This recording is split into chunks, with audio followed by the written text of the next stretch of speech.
Hello everyone and welcome to cricket पर। BCCI central contract जो है अगले सीज़न के लिए आने वाले हैं जो 25-26 का रहेगा। और इसमें अगर हम देखें तो पहले बात ऐसी कुछ चल रही थी कि शायद जो रोहित और विराट हैं उनको A+ कैटेगरी में नहीं रखा जाएगा, बट इवेंचुअली ये चीज़ क्लियर हो चुकी है एक रिपोर्ट के अकॉर्डिंगली कि रोहित और विराट दोनों जो है A+ कैटेगरी के अंदर बने रहेंगे।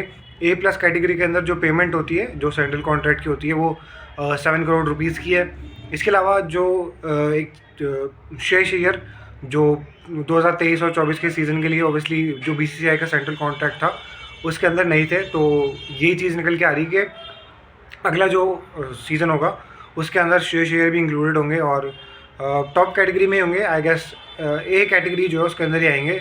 तो ये चीज़ अच्छी है कि प्रमोशन भी होगा साथ साथ अय्यर का, और एक टॉप कैटेगरी के अंदर ही आ रहे हैं और डिजर्व भी करते हैं। जिस तरीके से उनकी चैंपियंस ट्रॉफी गई थी इंडिया की तरफ से हाईएस्ट रन स्कोर यार, और काफ़ी ज़्यादा क्रूशल मौक़ों पर आकर शेष अय्यर ने रन भी बनाए थे, तो हम कह सकते हैं काफ़ी डिजर्विंग एक स्पॉट है, उनको मिलना चाहिए जो उनका लिस्ट में नाम आना चाहिए कि सेंट्रल कॉन्ट्रैक्ट बीसीसीआई की तरफ से।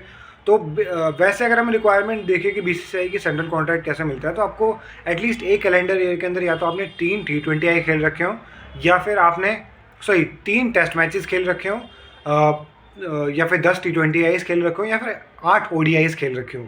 ये जो है वो बेसिक रिक्वायरमेंट होती है कि आपको बीसीसीआई की तरफ से एक सेंट्रल कॉन्ट्रैक्ट दिया जाए। अब जो मेन चीज़ आ जाती है वो ये है कि क्या ईशान किशन जो है उनको बाहर कर दिया गया था, बीसीसीआई के सेंट्रल कॉन्ट्रैक्ट में इंक्लूड नहीं किया गया था, और ये जो एक्शन हुआ था दोनों के ऊपर ही हुआ था, चाहे वो श्रेयस अय्यर हो चाहे ईशान किशन हो, दोनों के ऊपर ही ये सीन था कि उन दोनों को इंक्लूड नहीं किया गया था। इस वजह से श्रेयस अय्यर ने भी 23-24 का जो सीज़न था वो मिस किया, और अगर हम देखें तो इंक्लूडेड नहीं थे, और ईशान किशन भी साथ में अगर हम देखें तो वो भी सेंट्रल कॉन्ट्रैक्ट जो था उसके अंदर इंक्लूडेड नहीं थे। अच्छा, जो मीटिंग होनी थी वो भी थोड़ी डिले हो गई है। पहले तो सैटरडे को ही होनी थी, मतलब आज ही होनी थी, लेकिन अब वो डिले हो चुकी है, तो वो भी एक चीज़ है।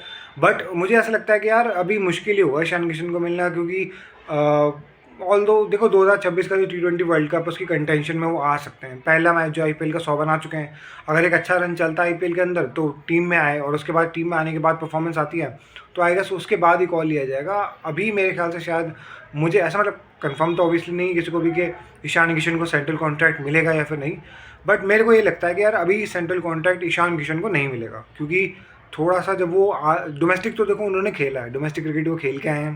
पहले मैच के अंदर IPL देखो, IPL की परफॉर्मेंस भी बहुत मैटर करती है। पहले मैच में 100 बना चुके हैं, लेकिन इंटरनेशनल में आके जब थोड़ा वो जेलिन हो जाएंगे टीम में, जैसे परफॉर्मेंसेज आएंगी, जैसे अब अय्यर है उसकी भाई जब परफॉर्मेंसेज आई हैं उसके बाद ही उसको ये है कि सेंट्रल कॉन्ट्रैक्ट मिलेगा और एक अच्छी कैटेगरी का मिलेगा। तो मुझे भी ये लगता है कि ईशान किशन को भी कॉन्ट्रैक्ट मिल सकता है, बट जब वो नेशनल टीम के अंदर आ जाएंगे T20 में जो है उनका कंटेंशन रहेगा। अब देखो विकेट कीपर्स की होड़ तो लगी हुई है, अगर हम देखें ऋषभ पंत भी है। 2026 का जो T20 वर्ल्ड कप है इंडिया और श्रीलंका ने होस्ट करना है, उसके लिए ध्रुव जुरैल, ऋषभ पंत, संजू सैमसन, ये सभी रेस में। अभी अगर हम देखें तो अच्छी परफॉर्मेंस आई है। साउथ अफ्रीका में भी संजू सैमसन ने 200 ठोके, 200 उन्होंने लगाए, और उसके बाद इंडिया में जो सीरीज़ हुई, ये वाली इंग्लैंड वाली लास्ट जो सीरीज़ थी वो उतनी अच्छी नहीं गई।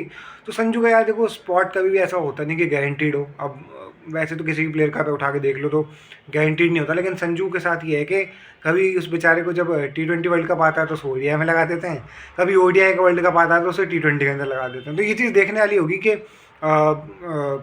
अभी भी मतलब विकेट कीपर्स के लिए जितने भी ऑप्शन हैं, चाहे ध्रुव जुरैल है, चाहे ईशान किशन है, ऋषभ पंत है, संजू सैमसन है, इनके बीच में अच्छा खासा भी कंपटीशन रहेगा, और ईशान किशन के पास मौका है कि ये IPL बढ़िया निकाल कर 2026 के लिए कंटेंशन में आ जाए। और होपफुली अगर ये IPL ईशान किशन का अच्छा जाता है तो ऑब्वियसली बात है उनको चांसेस तो मिलेंगे।